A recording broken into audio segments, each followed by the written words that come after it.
Tal qual os gregos têm a Ilíada e a Odisseia, iranianos têm o Shahnameh. Porém, o Shahnameh pouco é conhecido. Shahnameh significa Livro dos Reis ou Crônica dos Reis.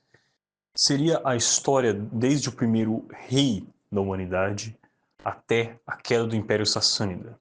Foi um trabalho que levou 30 anos para ser realizado. Foi realizado pelo poeta Firdousi. Nessa série, pretendo contar o Shahnameh para vocês, resumir as histórias. Shahnameh, episódio 1. Os primeiros reis. O primeiro rei, Keilmars.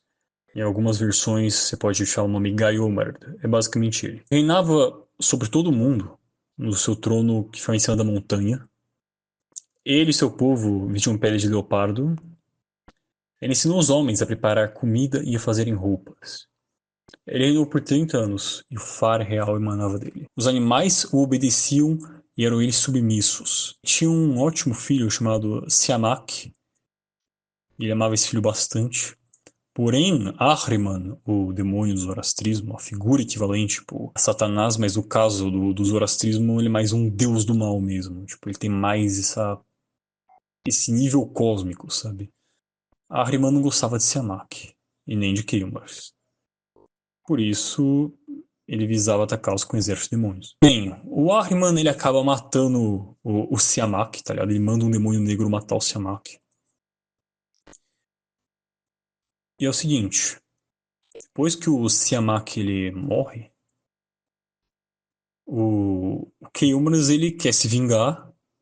Ele junta com o filho de Siamak, o Shang, para fazerem guerra contra os demônios de Ahriman, especialmente contra o demônio negro. E eles vencem. E sim, tem um exército de animais junto, sabe? Tipo, porque o Keilmars, ele manda os animais, ele fala pro animal, o animal obedece. Bem curioso isso, você para pensar. Depois de Keilmars, sobe ao trono Hushang. O Hushang, ele é o filho do Siamak, que ajuda o Keilmars a matar o demônio negro.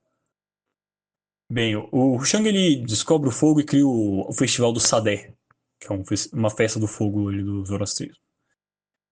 O Hushang também, ele traz a era de metal pro mundo, podemos dizer assim, sabe? Ele começa a criação dos objetos de metal.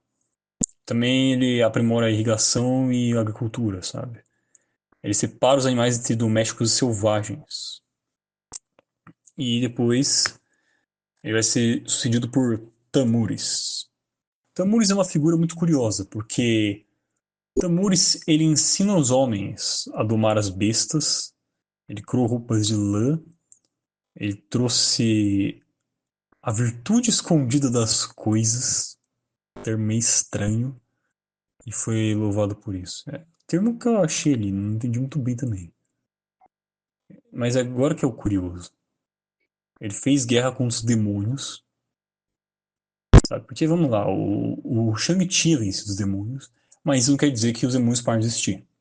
O Tamures, ele vence os demônios, tipo, definitivamente. E ele podia destruir os demônios ali mesmo. Mas os demônios falaram, não me destrua. Eu tenho conhecimentos legais e eu posso dar eles para você. Aí Tamures falou, não vou matar os demônios. Vou deixá-los vivos, me servindo como escravos e ganhar esse conhecimento aí. Tamures foi sucedido pelo seu filho Jamshid. O reinado de Jamshid ele é marcado por, primeiro, um aperfeiçoamento da metalurgia, especialmente para a razão militar. Ele cria a organização de castas, sacerdotes, guerreiros, camponeses. Ele usa o trabalho escravo de demônio para construir as coisas. E ele trouxe inovações, construções e buscou respostas para os conhecidos na magia.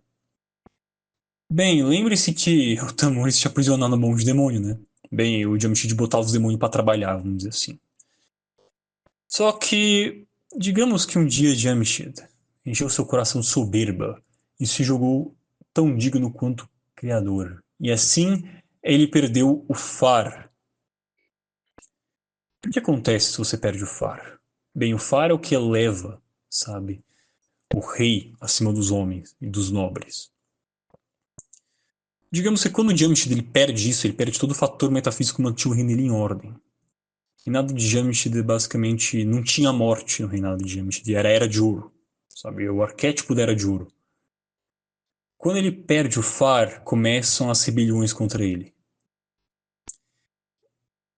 Uma dessas rebeliões, um desses pretendentes a tomar o trono, porque os homens se tornam ambiciosos a partir do pecado de Jamshid. Um desses vai depor o Jamshid, não vai só depor o Jamshid, ele vai serrar o Jamshid no meio e vai tomar o trono para si. Esse é o rei demônio Zahak. Agora eu gostaria de fazer umas considerações finais. Keilmars, também chamado de Gaiomar do Zoroastrismo, o significado desse nome é homem mortal.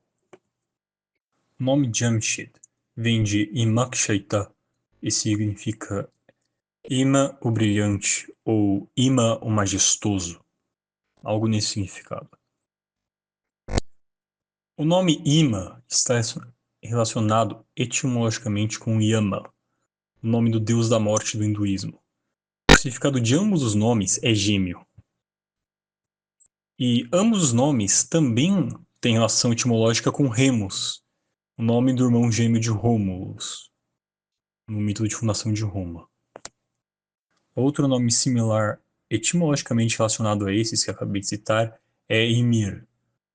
Porém, no que chegou até nós da mitologia desse personagem, não há nenhuma menção sobre Ymir possuir um gêmeo. Talvez alguma versão mais antiga e há muito perdida do mito nórdico, Ymir tivesse um irmão gêmeo, mas agora é impossível saber.